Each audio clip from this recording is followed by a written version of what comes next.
This is quite possibly very petty of me, a little unbecoming, possibly, but a thing that I find just great.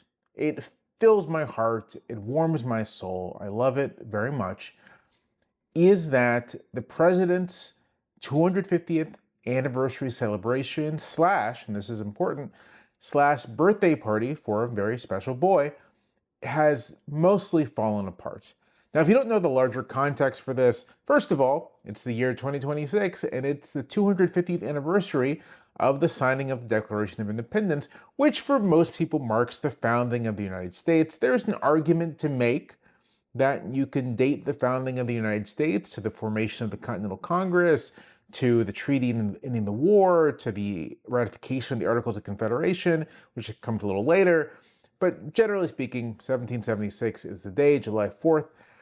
And Congress established an organization, America 250, to mark this in a bipartisan manner, reminiscent of the 200th anniversary celebration in 1976.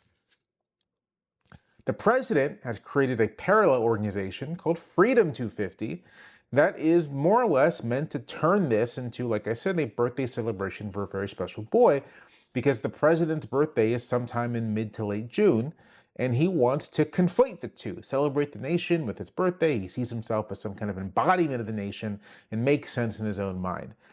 And so they're having this big celebration. This is why they're constructing this UFC gladiatorial combat apparatus over on the White House lawn. I don't know if you've seen pictures of it. It is ridiculous looking. It looks like the giant spider from Wild Wild West,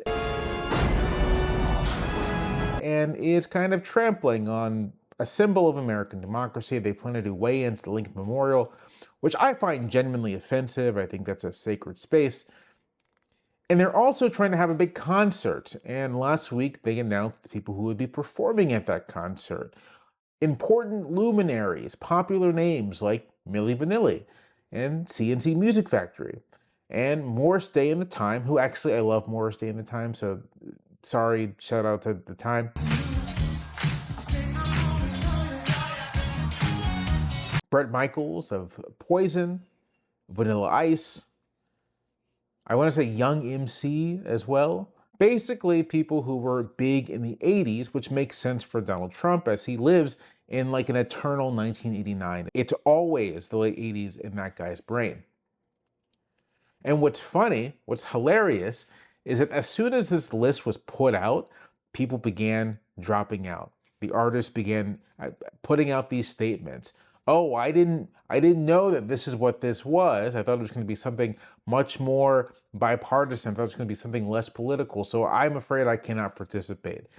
And you know it's bad. I mean, you know Trump is unpopular. You know he is toxic with the entire public. When Bret Michaels, of all people, is putting out statements saying, oh, I don't think I can participate in this. So far, the only person who hasn't dropped out is Vanilla Ice. So I suppose this means we're going to be treated to hours-long concert of Vanilla Ice performing, I don't know, Ice Ice Baby and Ninja Rap? Ninja, ninja, rap, ninja, ninja, rap, ninja, ninja, rap. And to be fair, don't get me wrong, I would actually really enjoy seeing Vanilla Ice perform Ninja Rap for like 6 hours. That'd be really fun for me. I think it'd be great. Go Ninja, go Ninja, go! Go Ninja, go Ninja, go! But I'm not sure that's what old Donnie Trump was hoping for. I think he was hoping for a big celebratory bash filled with tens of thousands, hundreds of thousands of people who are all there essentially to worship him. And he's not going to get that. In fact, he's never going to get that. This is what's also so wonderful to me about this, because it's a real demonstration of the fact that if you take away this guy's money and power, if you take away the trappings of the office, most of those who flatter him, who hold him up as some living god, would just as soon forget about him entirely. Georgia Senator Jon Ossoff had a riff at a rally recently that I want to show to you because I think it captures this exactly. He's trying to put his face on the money. Did you see that? He's building a monument to himself. But see, Atlanta, he's doing these things now because no one will honor him when he's gone. Ossoff is right. The fact of the matter is, this guy is slapping his name on everything. He is trying to mark every bit of land, every building he can. He's trying to make himself the focal point of everything, because if he doesn't do it, no one will. When he's gone, which could be quite soon, he's 80 years old and doesn't appear to be in great health no matter what White House doctors say.